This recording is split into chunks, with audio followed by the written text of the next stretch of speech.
Go away, bitch. Come over here. Karen, call the cops. Call the...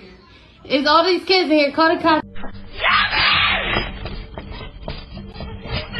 The calls started quietly. First 1 or 2 a day, then 3, then 5. No words, just breathing. A voice that waited and then hung up. She told her friends she was being followed by silence. She tried to laugh it off, said maybe it was nothing, but even laughter sounds different when it's covering fear.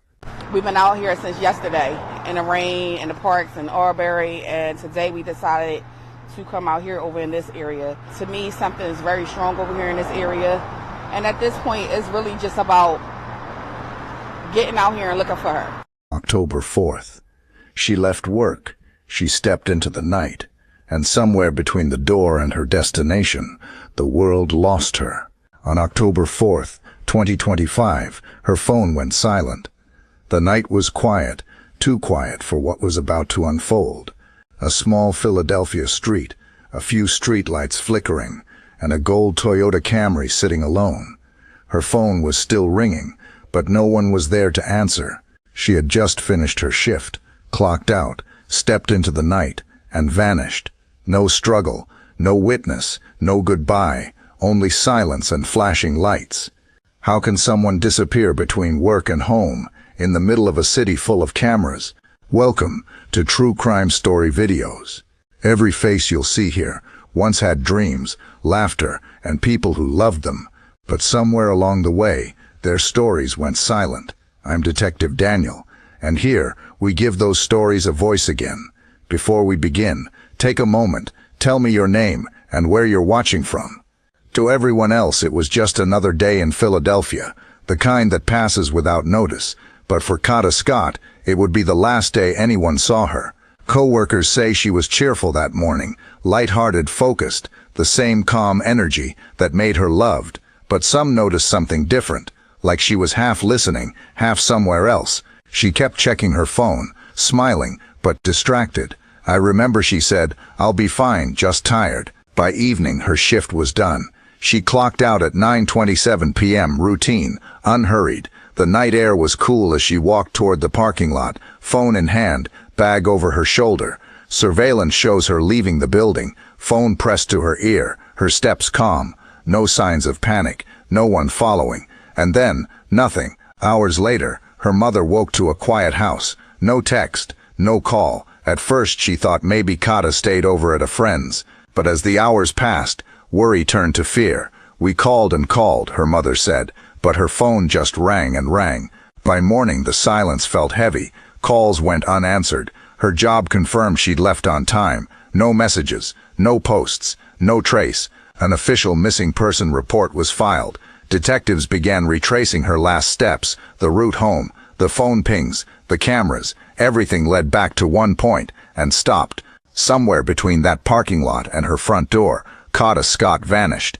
When a person vanishes, time stops for one family, but the world keeps moving. For Kada Scott's loved ones, every second after sunrise felt like a lifetime. We're definitely going to find her, and it's going to get handled. Everyone that has breath in their body and that has love and peace in their hearts, should be out here. Flyers went up first, hundreds of them. Gas stations, bus stops, store windows, each one a plea for answers. Her family walked the streets she once drove. They searched alleys, parking lots, wooded corners of Philadelphia, calling her name into silence. Neighbors joined in, church volunteers, co-workers, even strangers, people who had never met her, formed search groups and shared her picture online. By the end of the week, her story had spread far beyond Chestnut Hill. News stations covered it. Reporters stood outside the assisted living home where she once worked, asking the same question every parent fears to hear: where is she? Across the city, the worry grew louder. Her friends described her as dependable, the kind who never went off the grid, and so the silence meant something was terribly wrong. Before we go deeper into this story, I want to speak directly to the parents watching, because what happened to Kada Scott wasn't random. It was the result of patterns, the same patterns we keep seeing again and again. Every week across America, another teen vanishes. Sometimes it's a stranger, sometimes it's someone they trusted, a classmate, a coach, a neighbor, and by the time the warning signs become clear, it's already too late. That's why I created a guide called Predator Next Door, How Teens Are Lured, Taken, and What You Can Do to Stay Safe. It's not about fear, it's about power, your power to protect, your power to act. Inside you'll see the real stories of missing teens, the tricks predators use to lure their victims, and the life-saving steps to spot danger before it strikes. You'll learn how to recognize grooming, how to respond, and how to fight back if it ever comes to that. There are one-page safety checklists you can print and share tonight, and they could make the difference between a close call and a tragedy. If you're a parent, a teacher, or you simply care about protecting the next child, please check the description below to get your copy. Read it, share it, keep it close. Together, we can stop the next predator before another family gets that call no one ever wants to answer. Days passed, then a week. To be honest, I'm just hurt right now. I'm filled with rage, anger right now. I'm just trying to stay strong for my cousin. And still, no call, no trace. Each evening, her mother lit a candle in the window and whispered a promise into the dark. Every night, I leave the porch light on, just in case. The city began to feel smaller, not because it was safer, but because everyone was looking for the same woman. Detectives knocked on doors, checked traffic cameras, traced cell towers, and then a lead. In East Falls, nearly 5 miles from where she worked, officers found a car, a gold 1999 Toyota Camry. It was the same car she was last seen walking toward. No sign of struggle, no sign of her, just a silence that grew louder with every passing day. When a young woman goes missing in a major city, the first 48 hours can mean everything. Detectives began retracing her final steps. Phone data, surveillance footage, digital history. One pattern stood out, a series of calls from one number, the same number that had been harassing her before she vanished. That number led investigators to a name, Keon King, 21 years old. He was the last known person to contact Kada Scott before she disappeared. Police searched his social media, his messages, his history. Digital footprints placed him near East Falls, the same area where the gold Toyota Camry was found abandoned. Detectives began connecting dots, and what they found behind his name was deeply troubling. Months earlier, King had faced charges for kidnapping and strangulation in another case, but those charges were later dropped after the victim never showed up in court. It wasn't the first time someone said he made them afraid. As public concern grew, the Philadelphia District Attorney issued a statement acknowledging missteps and promising a full review.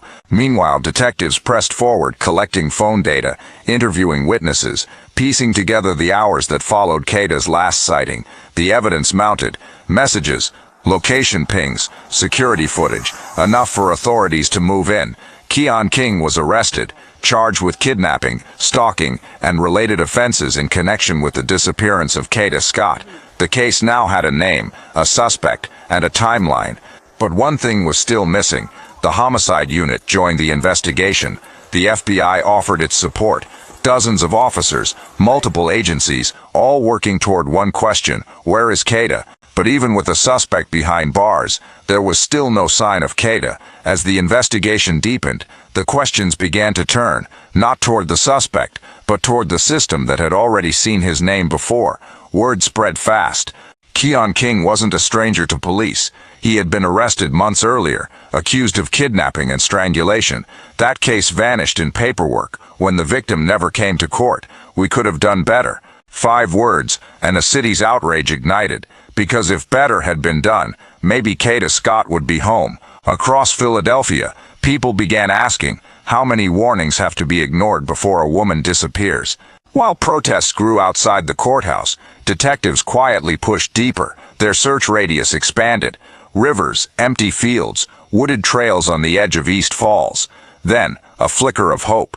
Near a creek not far from where the Camry was found, officers recovered what looked like a phone case and a piece of mail bearing Kada Scott's name. It wasn't proof of what happened, but it was something, a whisper of where she might have been. Please, just tell us what you know. We're not angry, we just want her back. The family begged for transparency, for answers they could trust. But behind the microphones, investigators stayed quiet. Sources confirmed that forensic teams were testing DNA from the recovered items. At the same time, agents from the FBI joined local officers to analyze digital records, security footage, GPS pings, even deleted messages. And then, an eerie detail surfaced. Dispatch logs revealed that on the night she vanished, a 911 call came from a payphone less than 2 miles from the Camry. The audio was brief, only a few seconds long. "Hello? Please hurry. She's..." Public anger grew heavier. News stations replayed the DA's words. Activists demanded reform, and her mother's plea became a nightly headline. In the noise of protest and press conferences, something larger was unfolding. A conversation about failure. Failure to protect. Failure to believe. Failure to act before it was too late. Kada Scott's name became more than a missing person file. It became a mirror, showing how easily warnings are dismissed until they turn into headlines. The more they searched, the more the city realized this wasn't just about one missing woman. It was about how warnings go unheard. The search had gone on for weeks. Evidence had been tested. Leads had gone cold. And yet the questions kept multiplying. Police built theories the way detectives always do. One unanswered call, one unexplained movement, one empty car at a time. Was Kada taken that night by someone she trusted? Or was it a stranger following the same path her phone had tracked for days? Did the harassing calls come from the same man now sitting behind bars, or from someone else still out there listening? And why was her car, the gold Camry, found miles off her usual route home? Who drove it there? And what happened in those missing minutes that no Camry ever saw? At police headquarters, press conferences became routine. Officers behind podiums, reporters pressing for answers. No one was ready to give. This investigation remains active. We are following every credible lead. But in the eyes of a community that had already heard too many promises, patience was wearing thin. From candlelight vigils to courthouse steps, her name became a rallying cry, not just for answers, but for accountability. In stalking cases, there are always warning signs. They're subtle. Phone calls, sudden appearances, unwanted contact. When ignored, those patterns can escalate quickly. Experts called it a systemic blind spot, the space between suspicion and action, between a dropped case and another victim. When prior cases collapse, dangerous people learn something. They can get away with it. Ignored red flags can become tragedies. That phrase echoed through every newsroom, every community forum, every living room, still watching this story unfold. Her family held on to hope, the kind that hurts and heals in the same breath. They met with detectives, begged for transparency, asked the same question again and again. Why was she not protected? She told people she was scared. That should have been enough. In communities across the city, other women came forward, sharing their own stories, stories of late-night calls, of being followed, of not being believed. The case of Kada Scott had started as one disappearance. Now it had become a mirror, reflecting every failure that allowed danger to slip through the cracks. In the absence of closure, people made their own theories. Some believed she was taken moments after leaving work. Others thought she accepted a ride from someone she knew. And a few wondered if that mysterious 911 call, the one cut off mid-sentence, was her last attempt to be heard. Through it all, the system's question hung in the air like a shadow. Was justice truly served, or did the system protect the wrong person? Officials promised reforms, new review boards, better response to harassment claims. But for Kada's family, those changes felt like apologies written too late. Because no policy can replace a daughter who never came home. No statement can erase the ringing of a phone that no one answers. Her story became more than a headline. It became a warning that silence protects no one, and hesitation can cost everything. Maybe one day her case will have an ending, but until then it stands as a question every community must answer for itself. How many times must we ignore the signs before the next person goes missing? Ignored red flags can become tragedies. It's been weeks, and silence has a sound of its own. Sometimes it sounds like the faint ring of a phone that no one answers. Sometimes it's just the hum of a refrigerator in a kitchen that hasn't heard laughter in days. Every parent fears that phone call, or worse, no call at all, because no words can wound deeper than silence. In a city full of voices, her absence became the loudest sound. Each unanswered question turned into a whisper that drifted through every neighborhood. Every city remembers a case like this differently. The theories, the outrage, the hope that fades too soon. But no one forgets the silence that followed. For her family, time stands still. For the rest of us, the world moves on, but the echo of her story remains. A quiet reminder that safety should never be a luxury. Somewhere a light still burns for Kada Scott. She left work and never came home. But her story reminds us why every voice matters, and why every warning must be heard. Because silence is never empty.